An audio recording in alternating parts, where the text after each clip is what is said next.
நேற்று நைட்டு தஞ்சாவூர்ல இருந்து ஆடி பிராண்டில் உள்ள A3 காருக்கு பின்னாடி டயர் ரொம்ப தேயறதாகவும் அதை சரி பண்ண முடியுமான்னு நம்ம சப்ஸ்கிரைபர் நம்மளை தேடி வந்தாரு. நானும் அவர்கிட்ட நான் இப்ப செய்ய போற காரியத்தை பார்த்து நீங்களே ஆடி போயிருவீங்க, அசந்து போயிருவீங்க. ரொம்ப பில்டப்பா அவர்கிட்ட சொன்னேன். அவரும் வெயிட்டிங் ஹால்ல கூட உட்காராம கார் பக்கத்திலே இருந்தாரு.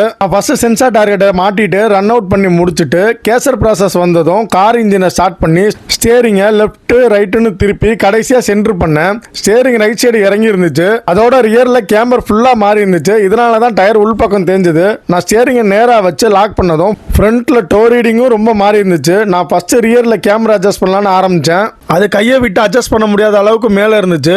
ஆனால் டோ அட்ஜஸ்ட் பண்ணக்கூடிய ஆம் கீழே தான் இருந்துச்சு. கேமரா அட்ஜஸ்ட் பண்ணுறதுக்காக கையை உள்ள விட்டு அட்ஜஸ்ட் பண்ணுறதுக்குள்ள போதும் ஆயிடுச்சு. பேச்சாடா பேசுன, கொஞ்சம் நெஞ்ச பேச்சா பேசுன. இதுல ரத்த காவெல்லாம் வாங்கிருச்சு. இருந்தாலும் மல்லு கட்டி ஒரு வழியா கேமரா அட்ஜஸ்ட் பண்ணி ரீடிங்கை கொண்டு வந்துட்டேன். பிறகு டோ ரீடிங்கை அட்ஜஸ்ட் பண்ணி டைட் வச்சுட்டேன். இப்போ ரியர்ல எல்லா ரீடிங்கும் பெர்ஃபெக்ட் ஆயிடுச்சு. இப்போ ஃப்ரண்ட்ல மட்டும் மாறி இந்த டோ ரீடிங் அட்ஜஸ்ட் பண்ணதுக்காக இந்த என்ட்ராடை லூஸ் பண்ணி அட்ஜஸ்ட் பண்ணேன். ஆனால் அங்கேயும் ஒரு பிரச்சனை இருந்துச்சு.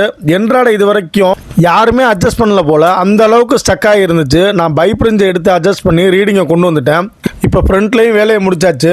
ஓவராலாக எல்லாத்தையும் கம்ப்ளீட் பண்ணி கஸ்டமர்கிட்ட காமிச்சேன். அவரும் பார்த்துட்டு நம்மளை பாராட்டினாரு. இந்த பாராட்டுக்காக காயப்பட்ட வலியும் கஷ்டமும் பெருசாக தெரியல. எல்லாத்தையும் சரி பண்ண திருப்தி தான் இருந்துச்சு. ஓகே ஃப்ரெண்ட்ஸ், இந்த வீடியோ பிடிச்சிருந்தா ஒரு லைக் போடுங்க. அப்படியே நம்ம சேனலை மறக்காமல் சப்ஸ்கிரைப் பண்ணுங்கள்.